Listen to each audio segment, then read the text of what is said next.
Will the latest entrant to the crowded race for the Democratic presidential nomination shake up the standings as the impeachment process marches ahead? Our Politics Monday duo are here to examine it all. Amy Walter of the Cook Political Report and host of Public Radio's Politics with Amy Walter, and Tamara Keith from NPR. She co-hosts the NPR Politics Podcast. Hello to both of you. So we have a little bit of news this evening on the impeachment, the tug of war between the president and the Congress, and that is a federal district judge has ruled that the president's former legal counsel, Don McGahn, must testify before lawmakers, before the Congress. We assume there will be an appeal, Tam, but this could set a precedent for other White House and administration officials to be required to go testify before the Congress. We don't know, we haven't heard what the Intelligence Committee report is. We know the Judiciary Committee's next, but all this raises, again, the question of the public's perception of this and where do we go? So Amy, to you, what are we seeing in terms of the needle moving at all in how the public's reading this? So we've had 2 weeks of hearings, which produced a lot of fireworks and a lot of coverage, but it really hasn't produced a lot of movement in the polls. We're basically where we've been since, well, October, basically, since before these hearings began. If you go and you look, 538.com has a great tracking measurement of all the polling that's been done on the issue of impeachment. And if you go back to the day before the public hearings began, support for impeachment was at 48%, 45% said they didn't approve of impeachment. Today, it's 46-46, which is essentially, in the world of numbers, very little movement to just sort of statistical around the edges. So what we're seeing, I think, is folks who are already deeply engaged, who are paying attention to this, are paying attention to it because they are already sort of committed to whatever outcome they would like to see.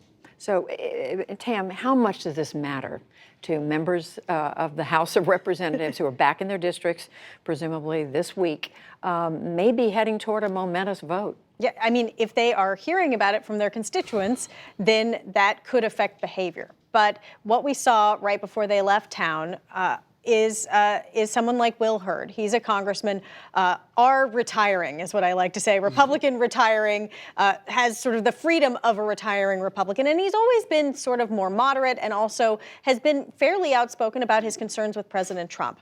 As the hearings were winding down last week, he came out, he's on the Intelligence Committee, and he said that he wasn't persuaded that this was impeachable. Certainly improper, but not impeachable. If Will Hurd is there, then Republican members of Congress are not feeling pressure. Another example is Elise Stefanik, who at times has charted a more moderate course. She was closely allied with Paul Ryan, who had his issues with President Trump. Well, she became a star of the hearings for sort of pushing President Trump's viewpoint and position in those hearings.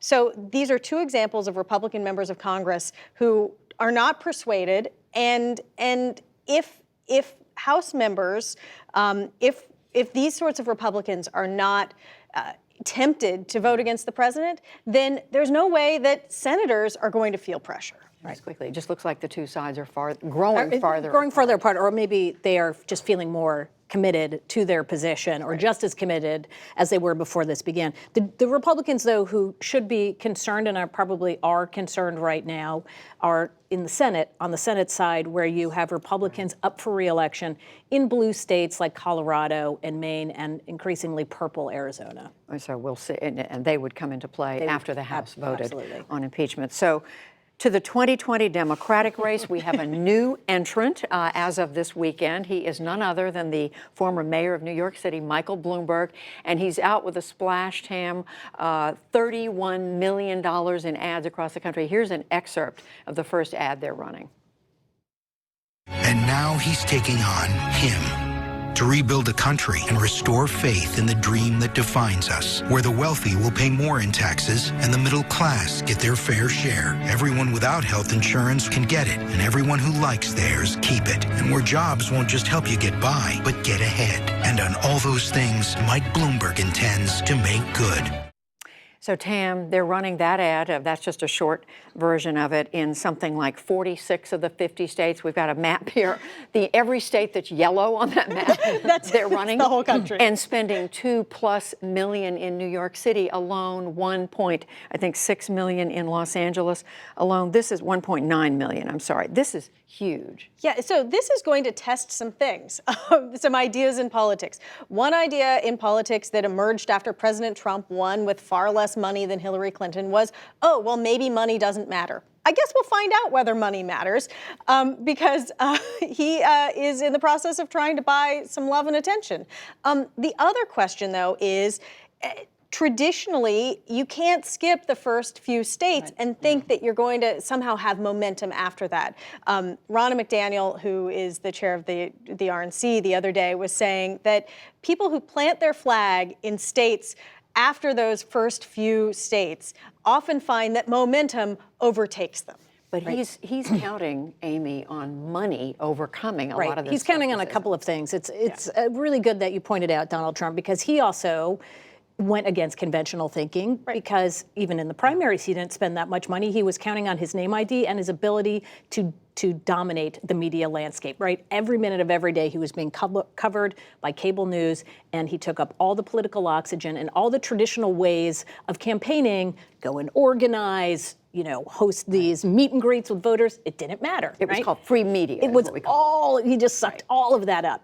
Now, if you're Michael Bloomberg, it's a little bit different. Obviously, you're not getting free media, you're paying for it. And the theory being, if you spend an amount of money like we've never seen before, ever seen before in American politics, you can that by the time that you that we've never seen before in American politics, by the time we hit post South Carolina, so the very beginning of March, the theory being the process has so just sort of obliterated the field, right? Nobody's really a front runner. Everybody has all of this baggage, and they can turn to somebody who's just been on their airwaves and on their smartphones for the last couple of months, telling them how great he is. Oh, all these other candidates look bad, say Democrats. They've all gotten beaten up. Why don't we turn to Michael Bloomberg? That's his theory. It's a big, big gamble, but that's what he's counting on happening. But is there any history of somebody coming in late and making it work? Not in this modern particular history. way. Not in modern history. Not since we've had these early primaries. That's right. Yeah. 31 million in 1 week, there are a couple of weeks to go, a couple of months to go before we get to the post early primaries. We will watch.